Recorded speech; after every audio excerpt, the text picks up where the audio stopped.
Hey guys, welcome to our game week 30 predictions. As we got the big title clash this week between Aston and Manchester City, and a whole lot of other fixtures to predict. Liverpool playing, Tottenham playing, and it's good to see all of the 10 teams back in action this week compared to last week's only 4 matches being played. Yeah, this international break was more like a longer than expected. Yeah, because it usually was. this international break, the games were more pointless. No, most teams were playing friendlies. Apart from the few European qualifiers, there wasn't really a lot going on. Yes, and now we are back at Premier League, back at club football, where now it is reaching to the decisive stage of the season, where the trophies have been distributed. It is the real deal. Now the countdown has begun for Premier League title. 10 games left, 3 teams on the run. Difference is only 1 point. Then there is another interesting thing happening at the lower end of the table. Nottingham, because of the point deduction, coming into the relegation zone. Luton, little bit higher, a point more. Even Everton 3 or 4 points more. So everybody is in the mix. And I'm sure that next 10 games of Premier League will give us so much of entertainment. And so many surprises. So let's start with game week 30. Game 1. Early start, Newcastle versus West Ham. Newcastle United have been failing to cope with the European football distraction this year. They reached the FA Cup quarters as well, Carabao Cup semi, so they've played so many games. The injury list shows exactly that. Tino Livramento, Kieran Trippier, Sandro Tonali suspended, Joelinton, Nick Pope, and a countless list of other players. Yes, so injuries are taking, and it's a long list. Not only long list, but they are since last 4-5 months. It's just continuously that long list. So they are not even, one is recovering, another is going down, and so it's unfortunate for Eddie Howe. He doesn't have a team to put on. But now I think it against West Ham, they have a chance. But West Ham is also coming good now, last few weeks, and they are getting momentum. Paqueta playing really good, and then their forward line is also getting better. So for me, this game will be high scoring kind of. Teams will want to score, especially the Newcastle, and it will end up in a draw, which is 2-2, and Alexander Isak for Newcastle to score. Yeah, West Ham United got that draw at home against Aston Villa. So it's showing that they have signs of improvement, that they can compete with the top teams. I think if Newcastle don't win this, European football is going to be a really big question for them. I'm guessing it's going to be a 1-1 draw and Jared going to score. Okay. Bournemouth against Everton. Everton in the relegation battle. Yeah, but now they don't feel that pressure actually, being 3 points clear of Luton. That's the sense into my prediction. Everton don't feel the pressure of relegation that much anymore now that they are 3 points clear of Luton, 4 points clear of the relegation zone. So in that thing, I think Everton won't take this game that seriously, and away from home, I feel they are going to get destroyed by Bournemouth, who are one of the top teams actually. They started poorly, which is the reason why they're not in the top 10 right now. Yes, Bournemouth is good.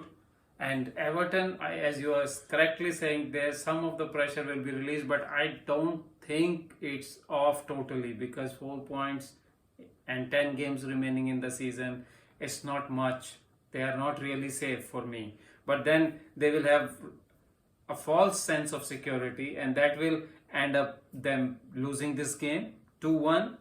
Solanke for Bournemouth to score, and Everton will lose this one. Okay, I'm going for a very different result, although in favor of the same team, the Cherries. Bournemouth will win this game comfortably, 3-0 in the South Coast. And by the way, I'm going to try and take a different goal scorer and score in every prediction to try and overtake you in the total score. So 3-0 and Antonio Semenyo to score. Next up is Chelsea versus Burnley. Burnley won last game. Yes. Yeah, they are now at 17. Not really in the fight, but you never know. They're 4 they points have to behind win few games now if and they 5 want of to. Luton. Yes.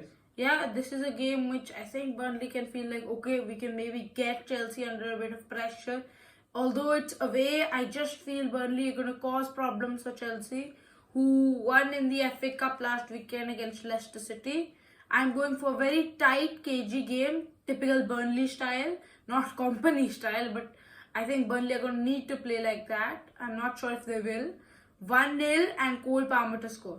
I will go for an open game as always. That's how what you get with Burnley. Yeah, and Chelsea will beat Burnley this time. Chelsea now, I think from last few weeks, they are now gelling well together. They are playing some very good football, and Pochettino, I think, now knows what is his best 11 and how to use all those players. 3-1 easy victory. Jackson to score for Chelsea. Forest playing Crystal Palace. This is gonna be some game. Nottingham Forest fans are anyways one of the top fans in the Premier League, but fans, when your points just get deducted, we saw that with Everton at Goodison Park. I think we're going to be seeing similar things here. No, I feel the Nottingham Forest fans will be really fired up, and now I kind of regret my prediction not going for a Forest win. I'm going with a 2-2 draw and Morgan Gibbs-White to score. Okay, mine is also a draw, but it's a 1-1 draw. Yeah, you are right about the fans from Nottingham Forest. They will be really, really up to it. And on normal days also, they are real good fans. But in this condition where they feel there is injustice, but I don't see it as an injustice. It's because of the owners did some silly things, buying so many players in one go and wasting so much money and all those things. So it's not that injustice, but still, all these fans do think that, and they will come up with a lot of energy, but this energy don't win you games. Mm-hmm. The energy from the players will win you game. That I didn't see in Nottingham Forest in last few games. Some of the referee decisions were against them, but still, you have to be better than that. It will be again a draw, 1-1. Eze to score for Crystal Palace. It could have still been worse for them. They were originally hit with a 6-point deduction. Yeah. It could be worse. Then there'd be some 4 points behind Luton and very close to Burnley itself. Now we're going Sheffield United playing Fulham. A must-win situation we're nearing for Sheffield United. Most fans are now really giving up on the Blades to stay up. It's really looking dark, but I just have this feeling. Also because I have to disagree with you to get some points. Sheffield United will get a draw out of this. Fulham, they don't really have much to play for now. They're a mid-table team. They know where they're going to be at the end of the season. Maybe they can try and push a bit for top 4 or top 10. I'm going with a 1-1 draw and Callum Archer, Sheffield's top scorer for the season, to score. Yeah, for me it's a Fulham victory. Fulham is a good team, and when they are out of any pressure, they really play good football. And Marco Silva is a good coach, and last few games they have shown the better side of them. It will be easy for them against Sheffield United. Fulham 3, Sheffield United 1. The new Brazilian striker. He's tearing up the Premier League right now. Yes, he will. He will again score in victory, Fulham victory. I think he deserves March Player of the Month.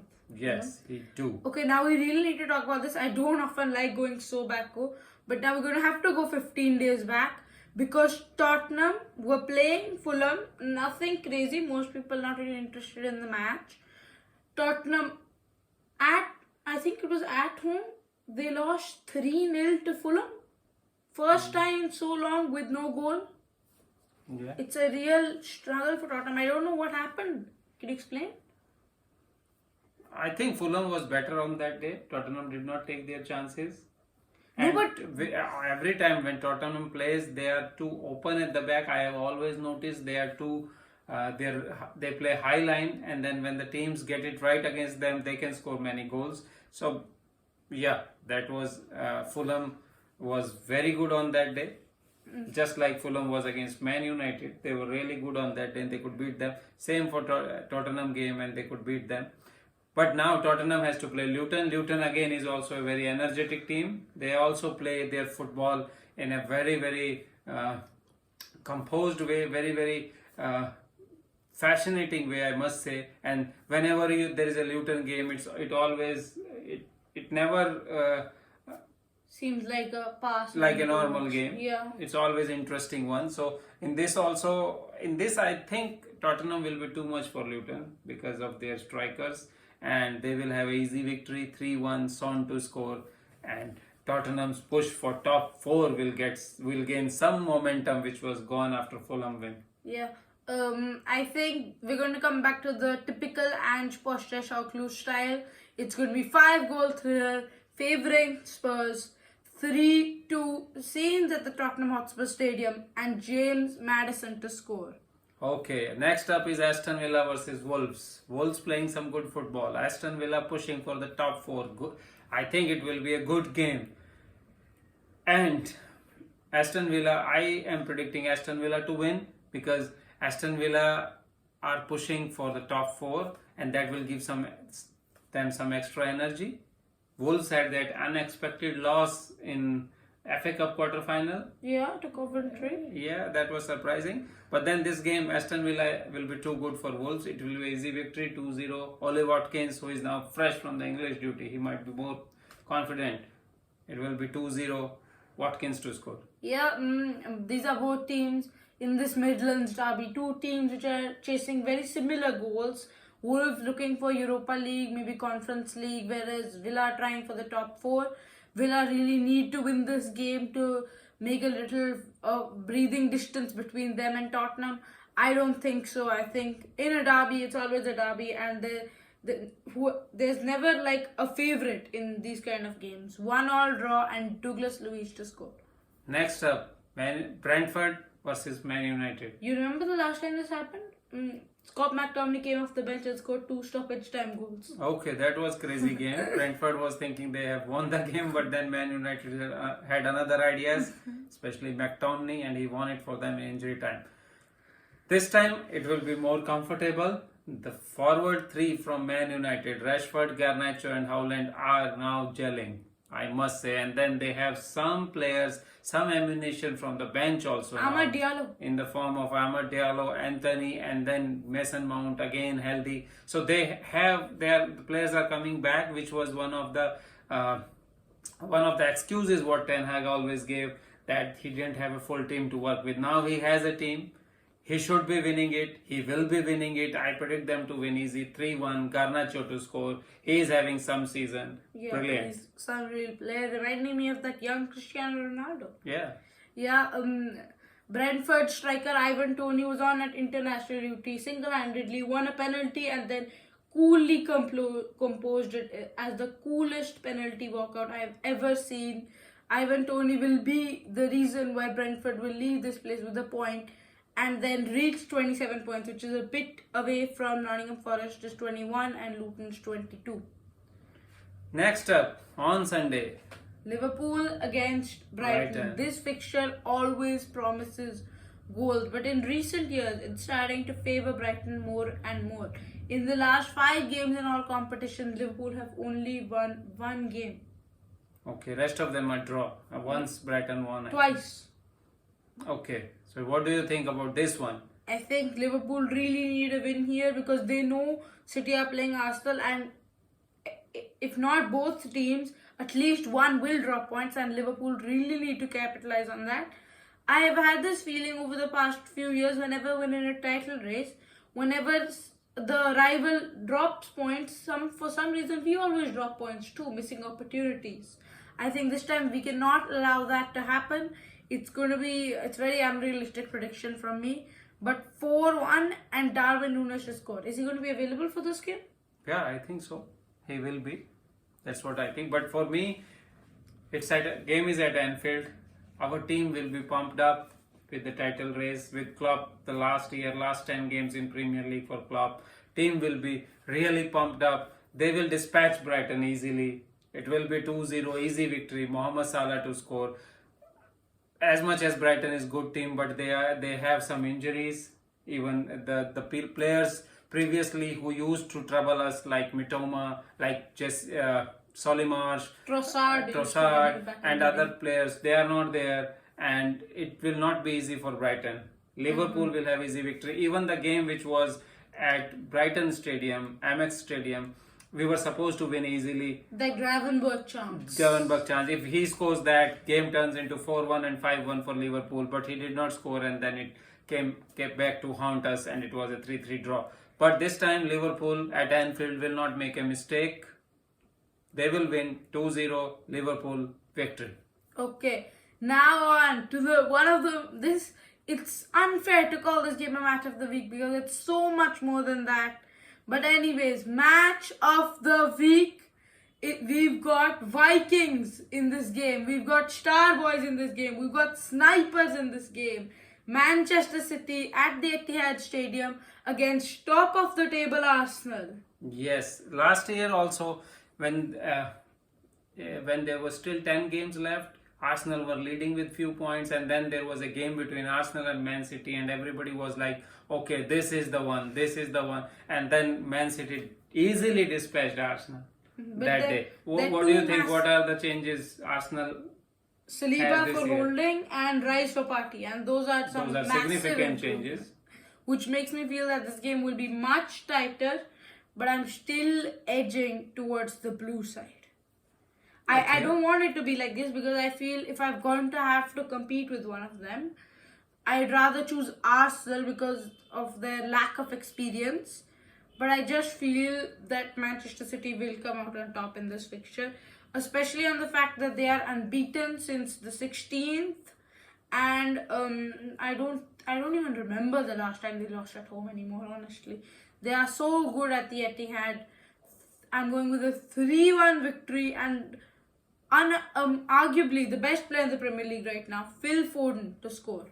For me, it will be a much tighter game with Rice in it. Rice has very good. He has transformed Arsenal team. Now they can be more free and attack more with no problem at the defense. Rice is the good player, and now you rightly said Saliba. Saliba's presence will also help, and then a couple of injury concerns to Man City in the form of Walker and Stones and the international break that might derail them. I heard a rumor that Kevin's injured. Yeah, those injuries might play a role, and then for me it will be a draw, and Man City's run will be continuing, not losing at home, but then they will not win. It will be 1-1 and Martinelli to score for Arsenal in this game. Okay, well guys, that's it. You heard our thoughts on game week 30 predictions and the big title clash. Thank you guys for watching this video. Please like and hit that big red subscribe button to help us reach 200 subscribers. Thank you. Thank you.